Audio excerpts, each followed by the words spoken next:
Hi, and welcome back to the best thing you watched this week. Well, Chris is spitting something out on his mouth. I don't know why he's doing that.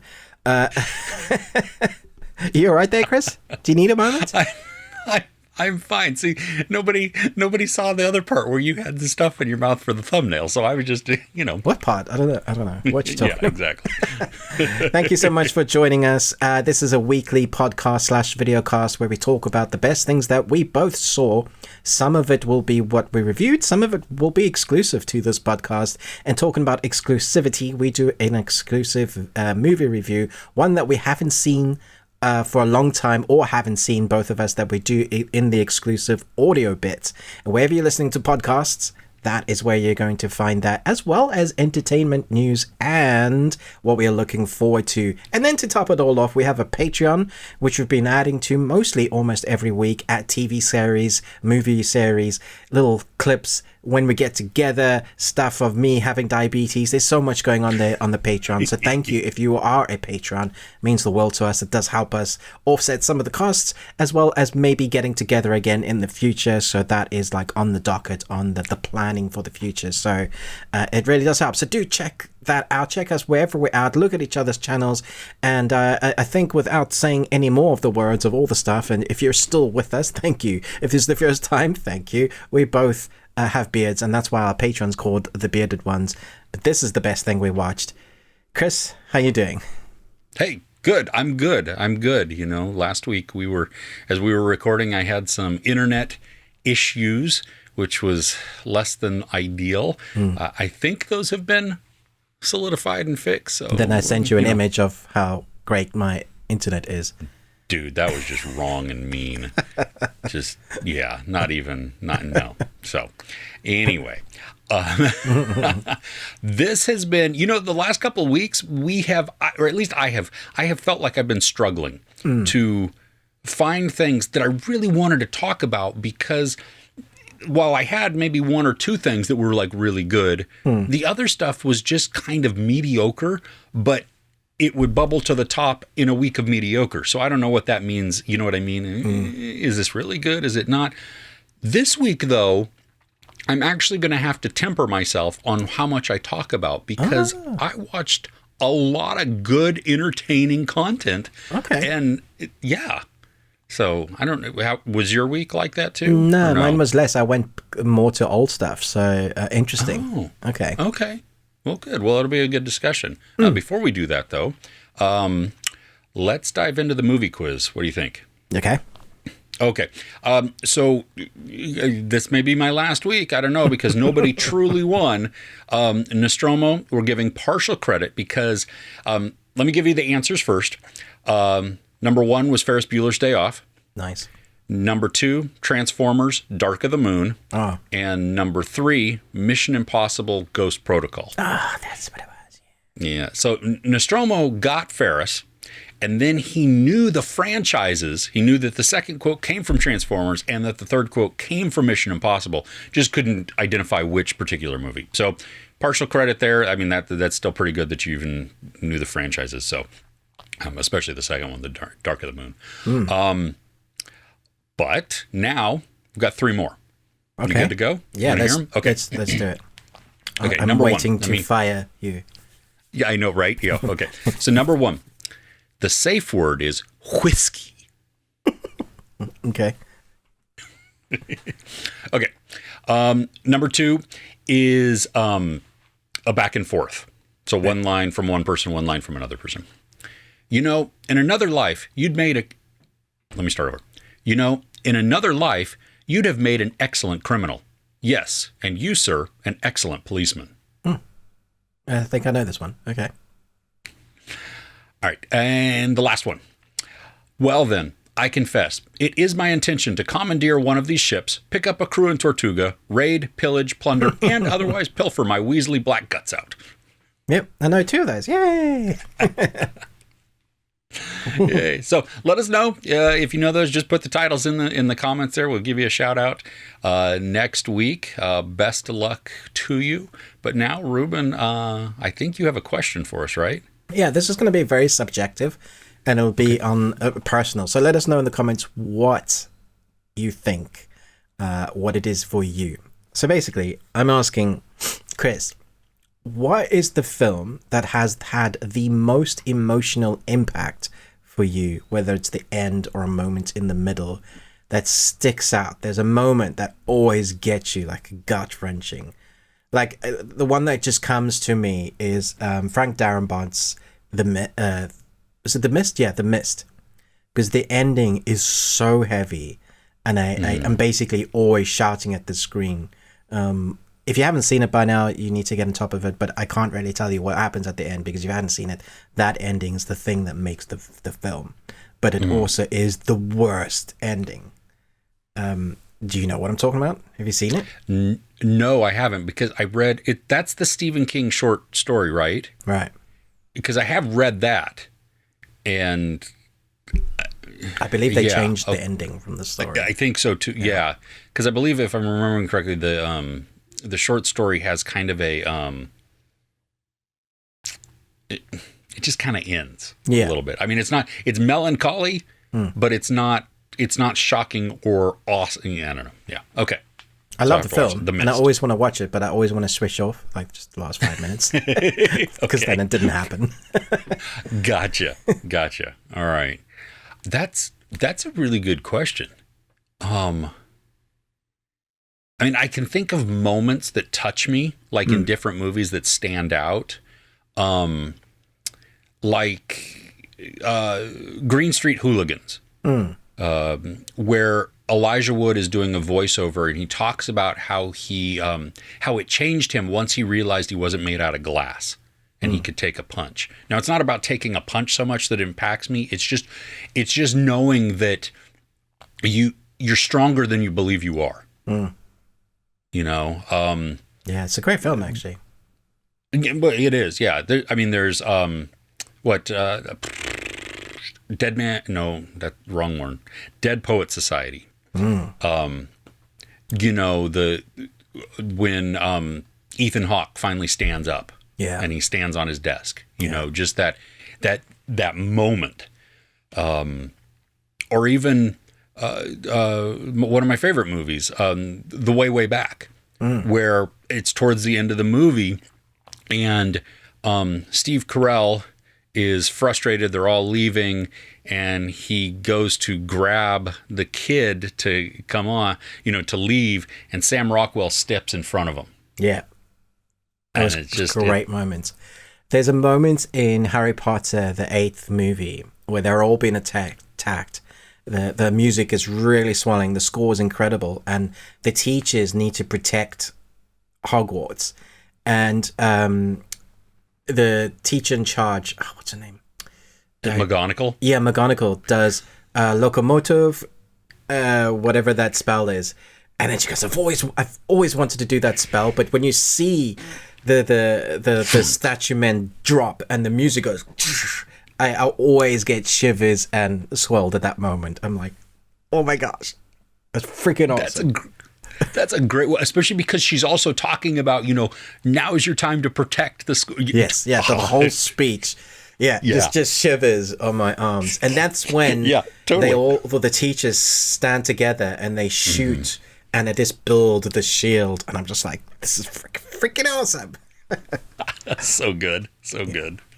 There are moments like that that stand out for me. Yeah, let us know in the comments. There's going to be very subjective, obviously, because what is emotional to you will be different. There are films that stand out for you and mean different things to you for different reasons. And depending on the time of your life, how old you are, your sex, your culture, all of that's going to come into play. What films really, like, Cool Running sometimes gets me because it's really funny, but it has such a great moments. The underdog stories always get me. Oh, yeah. But then again, what should we name it? Tallulah. Tallulah! That's my mother's name. Oh, Tallulah. I've forgotten about that part. That's so good. What a great movie, too. I remember seeing that in the theater. Yeah. Just, oh my gosh. Oh, I'm going to have to go back and rewatch that, because that's Me too. I want to kiss the egg. Hey, Sanka, you want to kiss the egg? No, man. You dead, Sanka? Yeah, man. Yeah, man. Hey, Darius. Oh, gosh. All right. Cool. You want to talk about the best things we watched this week? Yeah, let's do it. Okay. You want to go first? Sure. What am I talking about? Okay, let's talk about one I was surprised by how good it was. Okay. So Netflix put out these movies. They put a bunch of these movies out, and I normally am just let down by them because they're passable or they're not good. And so I always go into an idea of, well, this is my expectation of this film. Even they have good casts normally, they're quite. I have an idea of what this film's gonna be, and then after this movie, I was, that's really good. I want to watch that again. Like I could see it maybe every couple of years going on just in the background with the family and friends. And this is, We Have a Ghost. And I had so much fun with this movie. It was so unexpected, mostly because it has way more heart than I was expecting it to have. I totally agree. Oh my gosh. David Harbour doesn't say a word in this movie, and yet he's able to convey such emotion, comedy, timing, all of that just through mannerisms. And they have a lot of fun. There's car chase sequences with ghosts that I've never seen them, use it or do it like that.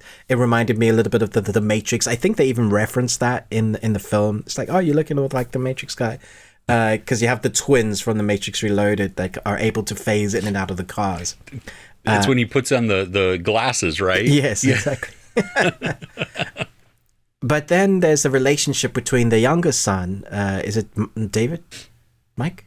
I don't know. The younger son. Kevin. That's it. Yeah. Now I remember because I remembered Home Alone. Kevin!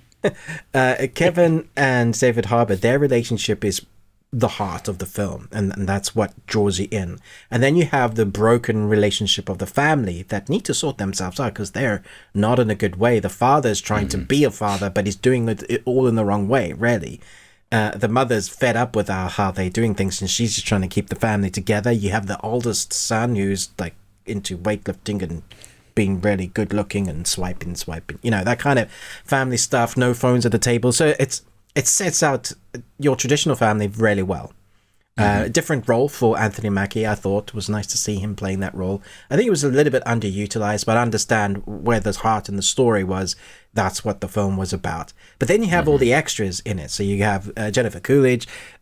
She's in it for a little bit, but when she's in it, she's brilliant. You have the FBI agent who was once like... Notaro. Yes, she's excellent. Anytime she's on screen, I want her on screen. Like, please give this lady more roles. She is great. She adds a levity, dryness to comedy that works really well.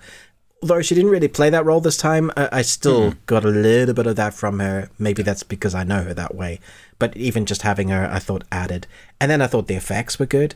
The story of where they went, kind of Ghostbuster-ish, with the CIA guys in the background, but we have a little investigation, a little coming of age with they had it all in there, but the heart of the story is always the David Harbour, what is it about him? Where did he come from? Why is he here? And that works well to anchor everything. I was just like, this is great. This is really good. I was really surprised by this too. Like, I went in just kind of hoping that it might be good, or at least entertaining. Because I mean, it's from the director who did Freaky and Happy Death Day. Yeah. So, which I've had fun with those movies. Are they perfect? No, but they're fun. And Scout's Guide to a Zombie Apocalypse is brilliant. Love it. Yeah. So there's, he comes with a lot of stuff that we've enjoyed. So that was good. I totally agree with you on the heart. I was really surprised, but in a wonderful way. I mean, it was incredible at watching their relationship and their friendship, grow. And I mean, just from the very beginning where we meet David Harbour and Kevin just stands there and then he gets out his phone. It's just, I'm not scared at all, and yeah, I thought it was very sweet, but it didn't feel contrived either, because Kevin, I think, comes across instantly as a very introspective and very caring person. Like he's in touch with his emotions and those around him. And so I think that's what really then allows him to be, I mean, he's out of everybody, he's probably the most grounded, Probably, with yeah. the mom coming next. Yeah. And, yeah, no, it totally worked. I mean, the comedy worked. You're right. The special effects were awesome. I had a lot of fun. And I like you, I could see myself rewatching this, on a regular basis, just because it was, it was Life cute, affirming fun. yeah. Yeah. And that kid, I don't know if he actually sang, but when he played my the guitar gosh. and he said, "Whoa, Dude, right?" if that was Like him, that pureness of his voice. put I was out like, an "Whoa." album, seriously. Yeah, dude, I'll take an entire scene of you just singing. So let's go. Yeah. That was Excellent. yeah. Yeah. I'm glad you had this on your list. This was a fun one. In a completely different way, mine is I don't know if it's a limited series or if they're going to continue on. Either way, I will be okay with that, I think. But it's on Amazon, and it's called The Consultant. And it stars Christoph Waltz, has Nat Wolff, Amy Carrero, and Brittany O'Grady. And basically it's this video game, this mobile game company, where a tragedy happens right at the very beginning of the show. And then this mysterious guy comes in and says he's a consultant, and he's there to bring about, to get everything back in line, to make the company profitable, and to he's doing the wishes of the owner and the creator of the company. Christoph Waltz plays the consultant, and he's just weird. But not in like eccentric ways, or not in ways that you're like, oh, you feel like Willy Wonka. He's like menacing because he's so quiet and so direct that, and he doesn't I say a love lot. Christoph Waltz anyway, when he does roles like that.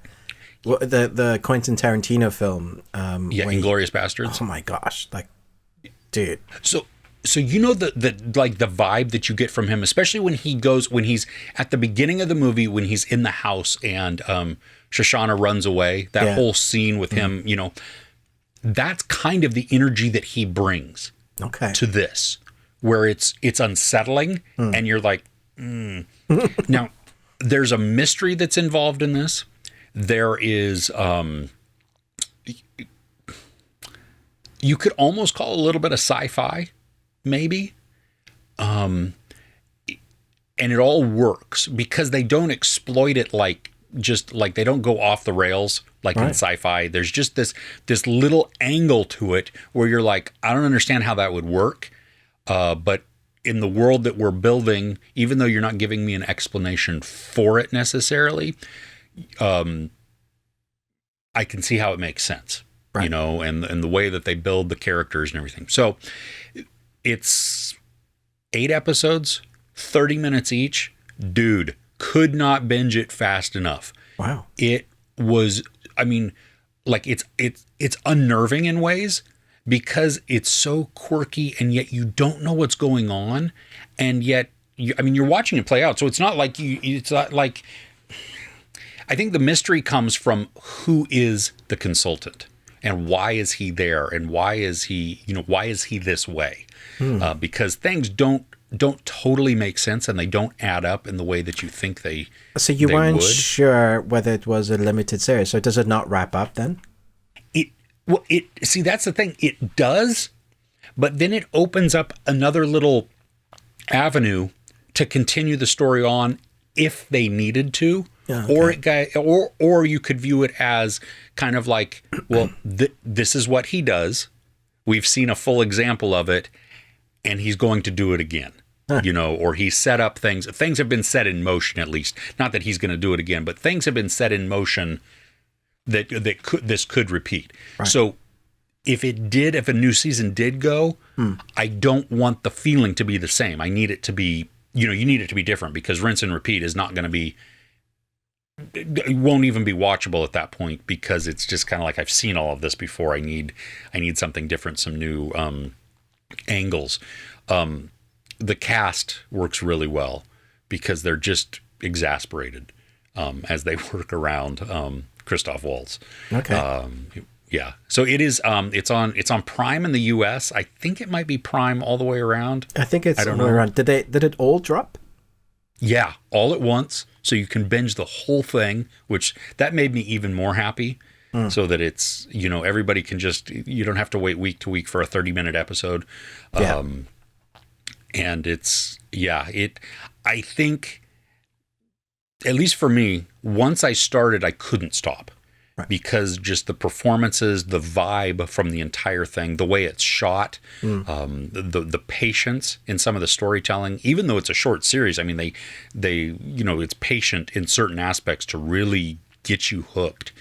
And so, I was sucked in the whole time. Okay. Interesting. Nice. Yeah. Well, from something almost science fiction to something that is sort of fantasy. So I think I reviewed Interview with the Vampire series. I think I spoke about that a few months back. Do you remember that? Yeah. The AMC series that they'd done, and they'd done a really good job. Really sticking to the book, not really going with the movie, and it does its own thing, which I really was impressed by. So this time we have, again, another Anne Rice, set in a very similar world.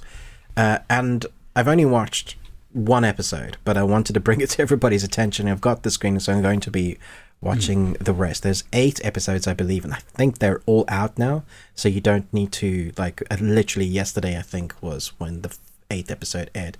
So you have actors like Alexandra Daddario. She is playing Rowan Fielding, and I think she's a fantastic actress. If she's in it, I normally watch it.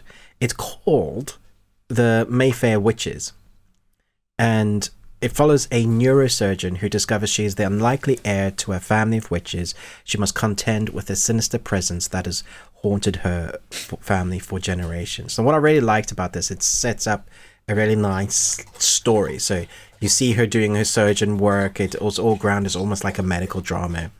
And then we have a not even a flashback story, I guess, what has happened to her family. They're splicing it together. So it leads us up to a part of where the witchy stuff is going to come into play. And it gets creepy and dark in a way that is really well done. There's some shots of the houses that don't feel like they're quite in focus, but it's all hyper realistic, quite vibrant in color, the witchy places. And then it's very clinical with her, Daddario, with and so the two worlds clashing, that works really well. So far, we're totally absorbed. This is good. Acting's great. Story's good. You're nodding your head. Have you seen it? When it first came out, I don't know if I watched just the first episode or the first 2 episodes. Okay. But I was really intrigued, and then I was bummed because I thought the whole thing had dropped at once. Oh no. And so I stopped watching. It just fell off, and so I'll have to go back and revisit this. But I remember some of the storytelling was different. It took me a minute to kind of figure out timelines. Oh yeah, we had that issue as well. It's when is this? Who is this? Is it meant to be her? Or is it her grandmother? Or is it her mother? Yeah. Yeah. Because I think, if I'm not mistaken, it's Annabeth Gish that we see at the very beginning. And she's on a porch. Yeah. And I didn't know where we were in time. Yeah, because it's Louisiana or something. Yeah, exactly. Some so type it could be 1800s or 1900s, and you wouldn't know. Yeah, we had that issue. Because the doctor shows up, and he's got his seersucker suit on, so he doesn't look like he's in the modern time at all. He doesn't. He pulls out a syringe that looks like some dental syringe, so it's massive, not even where are you sticking that? Yeah, yeah, exactly. Yeah, I'm not a horse.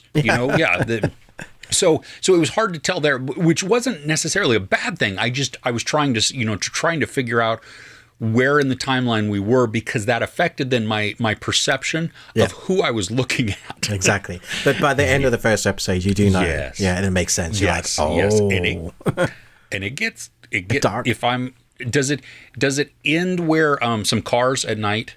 Is that when the episode ends? Some cars at night, and they're transferring a package. Yes.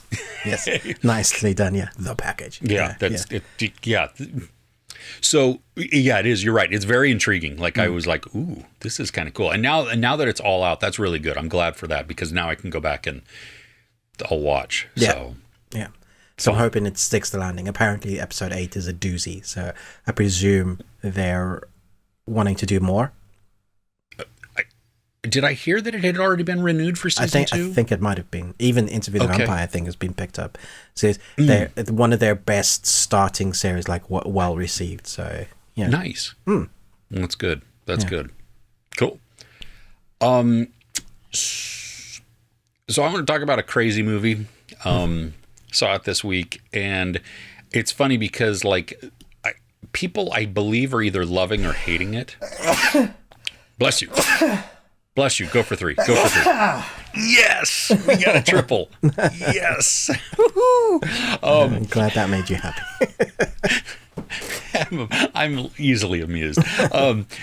But speaking of which, I think from reactions that I've seen, it seems to be kind of polarizing. Like, people either love it for the ridiculousness that it is, or they can't get on board with it, and the fun aspects don't outweigh the lackluster parts or the shortcomings. Right. This is Elizabeth Banks's. She directs Cocaine Bear, based on a true story. I love the fact that she's directed this. That's amazing. Dude, this is really dark. Like, I mean, it's funny. Oh, really? The movie's funny. It is way more violent and gory than I would have expected. Like, even knowing that a bear is all hopped up on drugs and is going to go ham on people. One of the we were all like, I mean, the whole audience went at one point, because it was so abrupt and unexpected. They a couple of times they shy away from the violence. The camera will pan and not show you everything. Yeah, so you'll see somebody drug into the bushes, and then you'll see a leg fly out, and nice. So you don't see them getting mauled like that. But then later you might see somebody. I'm not even going to say. Stuff happens, and it's in gruesome detail. For me, it was exactly what it promised to be.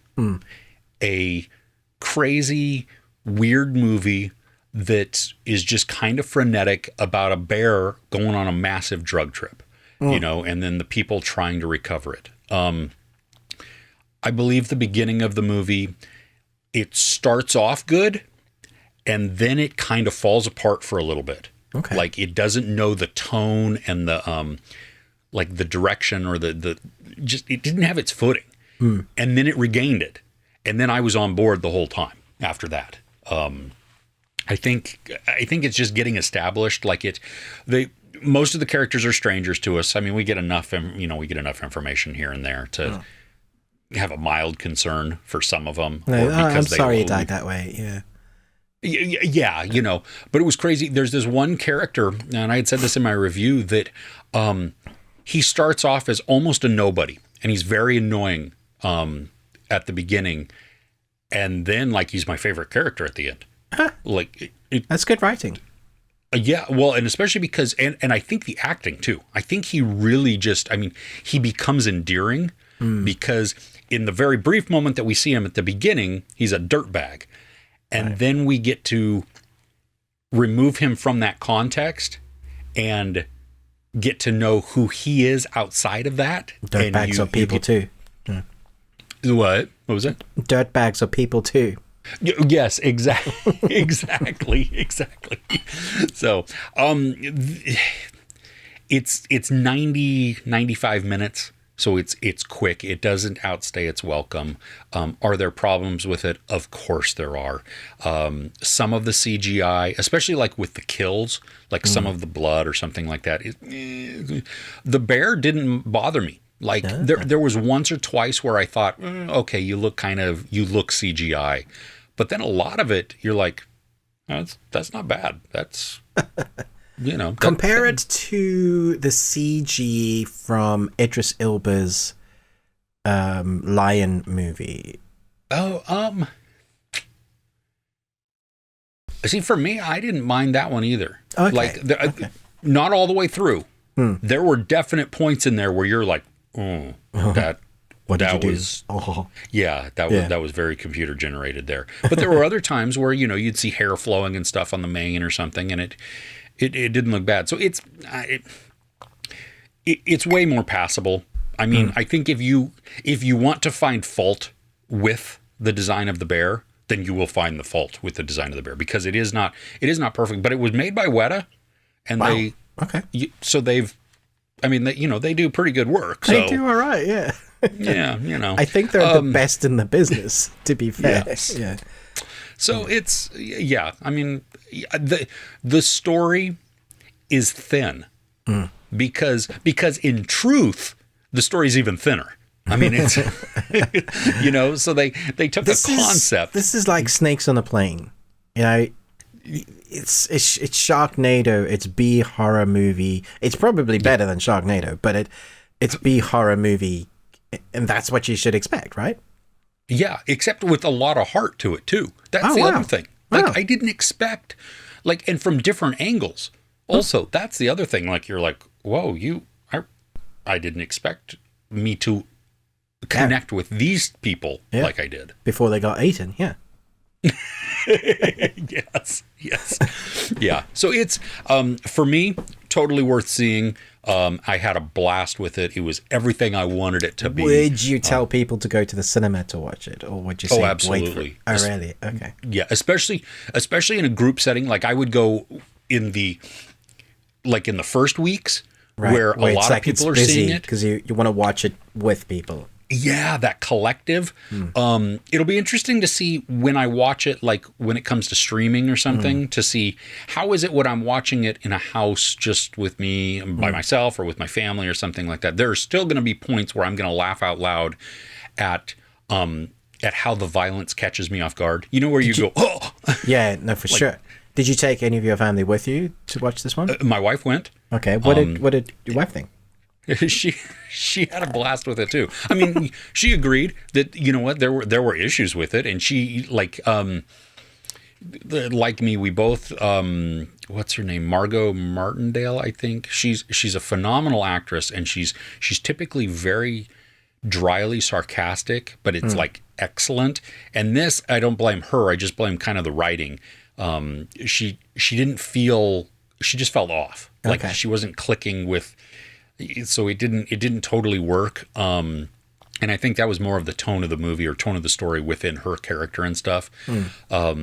But yeah, overall, I mean, she was engaged with it. Like, my wife, she had fun with it, and was shocked by the violence. Laughed when I laughed, so I wasn't like, I didn't feel like some psychopath or something because I'm laughing at something dark. Yeah, you just got mauled to death. Yeah. What's wrong with you? Yeah. No, it's I mean, come on. If you've seen even just a teaser, that's the movie. That's what you're going for. You know what I mean? A bear who just keeps eating cocaine and going nuts. So, that's how you sell it to the studio, and they're like, take the money. Right? Yeah. Right. Well, I just want to know now what other, because, okay, so last week, I think we learned that Plane, one of the most ridiculous titles ever, is getting a sequel called Ship. I'm sorry. Wrong. I misspoke. Ship. So why not do that with this? Why not just, it doesn't even have to be a true story anymore. Take a wild animal and give them drugs, and just go to town. Cocaine sheep. LSD leopard, I don't know. So, yeah, there you go. Nice. What's next on your list? Yeah, sorry if I get brighter and whiter. The sun is peaking just as it's going down, and it keeps getting through the trees, and then the side of my face is like, oh, which is fun. Yeah, okay. So next on my list is a season 2 of an animated series from a YouTuber that made these little skits that people loved. And the first season, from the diehard fans, had mixed responses, because I guess it's become more for a family rather than the quirky adult stuff that's quite dark. For me, I love the first season because I could sit around with like I knew that you could sit around with anybody that loves animation, enjoy the animation for the animation, still get his jokes, but then the underlining is quite dark that you expect it to be from him, or just realistic dark, like life sort of funny. So now we have season 2 of Oddballs. So it's bubble-shaped boy James questions anything and everything that annoys him. The result, an awesome life of odd adventure with his 2 best friends. I mean, it's such a great story as it is. There's a YouTuber who's started drawing this little thing in his room to get so popular to have 10 million subscribers because people love his life stories. And some of the most popular is Subway, which is hilarious because it's a play on Subway when he worked there, and so it's Subway. And then Netflix goes, can we make an animation story? So it's a great like hero, like this is where you know, building yourself something, and this is where you end up. I know it has mixed, like for the diehard fans, it has mixed reactions. I loved it. I love the second season. I think it's as funny, as building on characters. There's some dark stories coming back with characters making returns, like Toasty, the evil Toasty. Everybody that's watched season 1 will know that Toaster is just evil. They put a chip in it and it went mental, and they thought they got rid of it, but Toasty is back, y'all. There's musicals. He always has something to say. And it kind of makes you confronted with like, so certain episodes will be like about where society is with social media. There's all of that kind of stuff that is for adults and that we'll find funny. And then there's just absolute slapstick nonsense that kids will find funny. The characters are great. So I think this is great. If you like the first season, you're going to like the second one. If you didn't, you're probably not going to like the second one because you'll be like, this is not what it used to do on YouTube. No, Netflix obviously gave him a brief, so we want to make it a bit more kid friendly. You can still put your stuff underneath. I don't know. I thought it's great. Yeah. Cool. I will have to. The animation. I didn't watch the first season, but it it appealed to me. The animation style. So yeah. Cool. I'm torn about what I want to talk about because. I have seen. Well, let me talk about. Yeah, okay. Maybe I'll briefly mention the other one in a minute. But right. Luther, I love the series. Have you watched the movie? I have. I've got it. Fallen Sun. I just haven't watched it. Oh, so it hits theaters this weekend that we're recording this. Yeah. It's going to have a limited run, and then it's going to come to Netflix in the middle of March. Right. Or towards the beginning of March. Now, I'm a massive Luther is one of my favorite series. But you're also massive Idris, so you're not biased. No, not at all. But let me say that I was not a very big fan of season 5. Yeah, that was divisive, wasn't it? Yeah. Yeah, it was, the whole tone and everything just didn't work for me. It was drastically different from everything prior. For me, the movie returns to the tone that it had had before. So it's a return to the best work. Yes, okay. Yes. You still have the same Neil Cross who wrote it, who wrote and created the series. So the writing is still there. The story is great. The way that they present it is outstanding because it's different than a lot of other mysteries where the mystery itself is not, it's actually not even much of a mystery. I mean, sometimes of the motivations in this are a little bit of a mystery, but we see the perpetrator typically right off the bat, very early on, and then it becomes about the pursuit and just the chase and the mind games or whatever that happens. Idris Elba is, this is picking up right from season 5. Right. So he's in prison. Which is a new dynamic there. We have the villain in this who's played by Andy Serkis. Yes. Is he good? Dude, he is. Yes. It looked really creepy. He is so menacing because he has this, he has a lot of charisma in his eyes. He can carry a lot of warmth, but he can also almost turn it off, where he gets these cold eyes, and you feel like, ooh, you're bad news. In Andor, he was incredible. That's what I've heard. I still haven't watched outside of the first episode. So, but yeah, it's weird. He doesn't have any scruff or beard. What? So Is he shaved it no, off? it's weird. Yeah, That's weird. My son walked in and he goes like, no, put it back. That's weird. So, he's great. Cynthia Erivo is in this now as a character, and she is wonderful. She's a great addition because she kind of oil and water to Luther's character. She's no nonsense, and her dynamic is really good. There's we get what's his name, Dermot Crowley, the actor's name, and he plays Martin Schenk, who is he was the boss for all of almost all of Luther, and just to see him come back into the show is outstanding. The movie's over 2 hours, so like you're like, is it going to hold my interest? Is it going to be enough? Now, granted, most Luther episodes are like an hour, something like that. Yeah, anyway, they're normally only 3 hour and a half. episodes, right? Yeah, So that would be 3 hours, and the film is Yeah. 2 hours. So you're almost looking at a miniseries. Miniseries, yeah.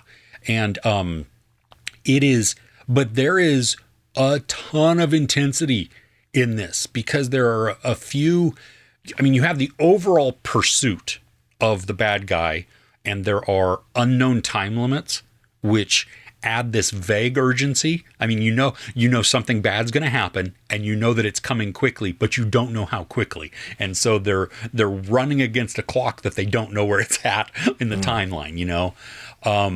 But there are a lot of really good chase scenes and fight sequences that are just like, ooh, that's, you know, brutal. Especially there's this one that takes place. Well, anyway,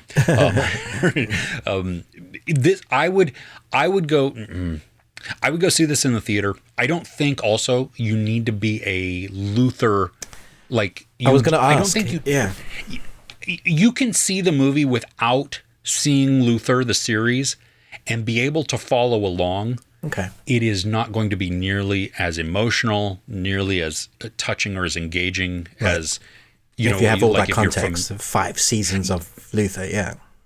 Exactly, yeah. You understand sort of why he's gone to prison. There's a little bit of that, so that it's, you know, and then it goes from there because it's less about then him being in prison, even though that's an underlying storyline throughout the entire thing. There's a tiny line. You know how there, like when it was announced that Daniel Craig was going to be retiring as James Bond, and they were like, who should be the next James Bond? And Idris Elba's name was thrown out there, you know, and he said, no, I don't want to do it. Luther is my Bond. Yeah. There's a quick little line in this where, for me, I read it as this solidifies that he's not doing Bond. Right. Okay. It is subtle. It doesn't talk about Bond. But if you know James Bond and you're familiar with that character, this line makes absolute sense. So it made me laugh, or at least chuckle. Yeah. The ending I'm really excited for because I'm going to have to talk to you off air once you've seen it, because I really want to. I don't know where it's going, and I could see something which then anyway. No, I'm not going to say it because it's too much of a spoiler there. Sorry, I'll stop.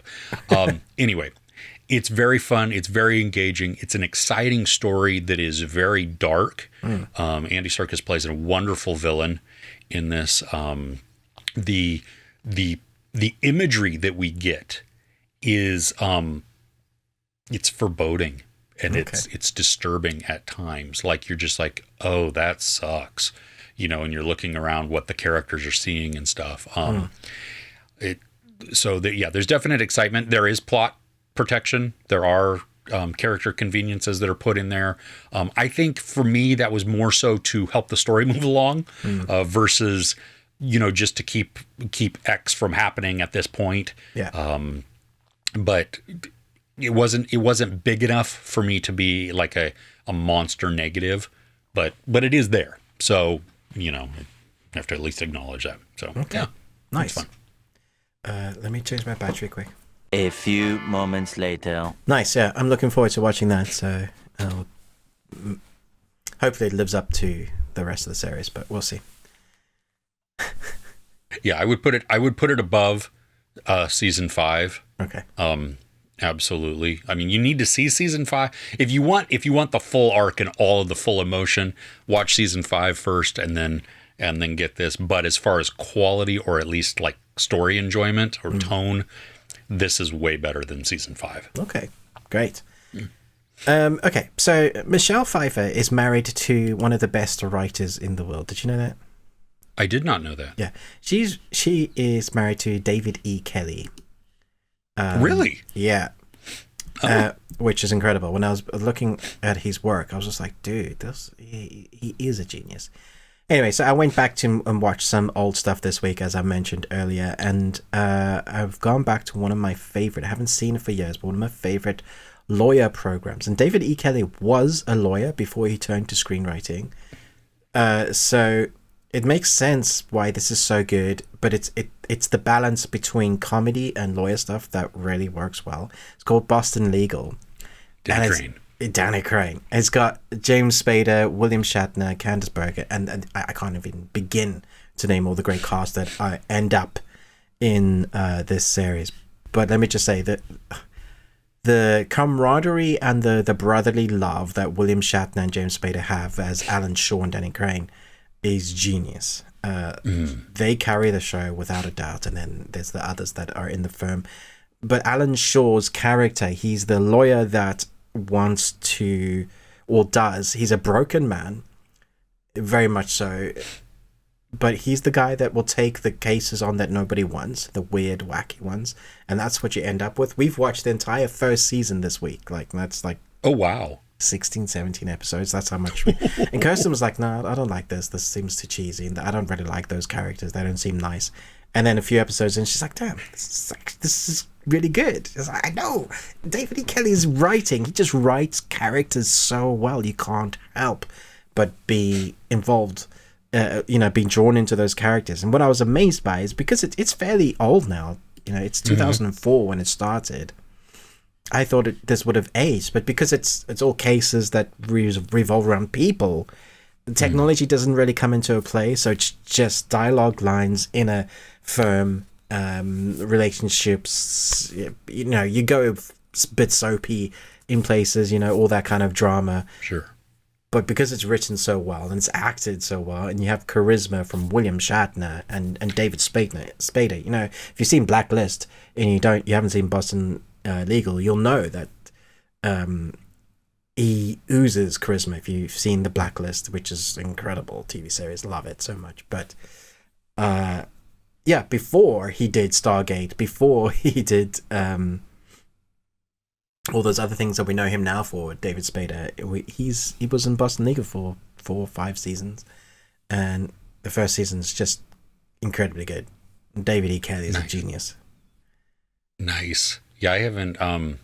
I never watched the show. I only saw like the little clips of Shatner as he would just so eclectic and so weird of Danny Crane. And I'm like, okay, I don't understand, but it makes me chuckle. So there you go. Danny Crane is supposedly one of the best lawyers ever. He has a history before we even know about him. People speak about Danny Crane, character, the lawyer, in reverence. And he knows that himself as well. So he will walk into a courtroom and he'll be like, Danny Crane. And they're like, what gives you the right to flip, flip, flip, Danny Crane?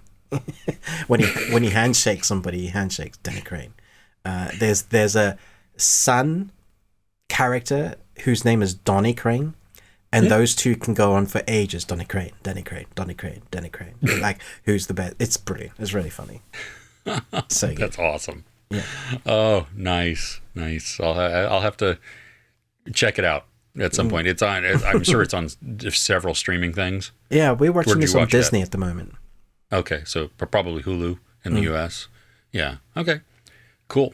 The last thing I want to talk about, and we don't have to talk about this a ton, just for time and stuff, but I haven't done a review on it. I know you have. It was a Netflix movie called The Strays, and I had it on my list. I didn't know anything about it. Good Lord. watched it and it left me speechless, like jaw on the floor when it ends. And I don't even know how to describe the premise without giving a lot away. I mean, you just have it. We take a look at a woman who has this this very cush and privileged life, and strangers come into her life and wreak a little bit of havoc and upend the balance that she has created there. Does that sound about? I guess, yeah. Yeah. It's very hard not to give away the story in this one. Yeah. The from a filmmaking standpoint, some of the angles and the camera work that they use, and like the following, like you'll follow a character or come at a character, it is designed to make us just not feel right. Yeah. Like something is wrong, right? Like you just... Even though what you're seeing on screen is normal, everyday life, you feel at unease. Yeah. And it continues. I mean, I loved that because it just... all the shots, all the angles, the way they frame people, everything, the looks that they capture, it all reinforces this vague, something doesn't feel good, but I don't exactly know why. And I'm sure I would have to watch it again to really dive in, but there's got to be some sort of social commentary, because she is a black woman living in a all white neighborhood. Very affluent. Her husband is white. Her two teenage children they're lighter skinned. And she's lighter skinned as a black person also. But there are lines. The reason I bring this up is, first off, because there's a party scene, and it shows her like walking through, and you get to see all of the people. There is not a person of color outside of her. Like, everybody is white. There is no other ethnicity. There's nothing. And it shows you how, even from conversations that she has, that she doesn't really fit in. Like, they don't accept her. They might be willing to accept her with air quotes because she has money, or she's wealthy, or her husband is wealthy, one of those two, and she's able to live in this area. But you also get the sense that she's not on par with everybody else. I mean, and there are some lines that point to that. But then her husband at times, which was very odd to me, he actually said, "I hired a black woman today," or "they're black." And you're like, why would you say that? I mean, your wife is obviously, and so your children are. Why are you? Because you don't get the sense of like that he's a racist, no, or anything. But it's a very odd choice for wording. I do think there is a social commentary there. It's subtle, and you can take on as much as you want with it. I got feelings of Get Out and Us, so there's that sort of that sort of intensity, but also both those films have a message, an undertone. Definitely. That's definitely part of the story. So there definitely feels like there is something there in it. Yeah. Without going into spoilers. I don't want to do spoilers. It just came out. I mean, this is definitely worth one to watch, probably globally. It's in English. I mean, it's a British production, but the ending, and I think this is going to polarize. You and I were talking off air that I think this is going to polarize people, because it is. I don't think you'll see it coming. It definitely has polarized people in my comment section, because some people are like, loved it, especially that ending. Other people, what a waste of time, hate the film, look at that ending. And I'm just like, I totally expected that. See, I fall into the camp of like, what a great ending. Not that I like it necessarily, no, but it was an excellent ending. And you're like, I mean, literally, when you go, my wife and I are watching it, I'm like, and she's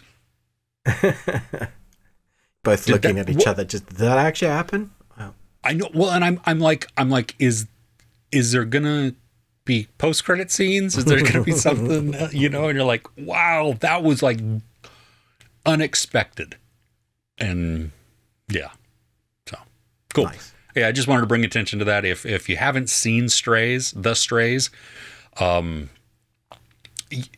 If you like dark, if you like unsettling, that I think you might enjoy this. Director's I can't promise on the end. first feature directorial. So he's done shorts Really? and stuff. But yeah, this is his first feature. And I'm like, all right, well done. Hell of a first. Yeah. Okay. Yeah. Nice. Do you have anything else on your list? No. Cool. Okay. Well, hey, thank you for joining us. Don't forget, we have a Patreon opportunity, patreon.com/thebeardedones, where for just a few dollars a month, you can help support and offset the costs of production for this, our podcast. You can always tweet at us at Best We Watched.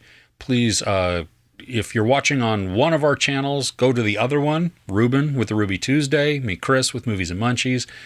Smash that like button. We don't Smash say that. it. Just like, share, subscribe, the whole YouTube thing. You get it. You've been on here before. Also, for exclusive audio, there's an extended portion that we're going to do. We're going to talk about a movie that neither of us had watched for quite some time. We're going to also hit up some entertainment news and then some of the releases that are coming up in the next week that we are looking forward to. We'll put the link in that description below, but you can find us anywhere. If you just search on any of your podcast platforms, The Best Thing We Watched This Week, will pop up there. And if you could also rate and review us, if you happen to check us out on that, we would really appreciate that. With that, hey, we'll see you next week. All right? Take care.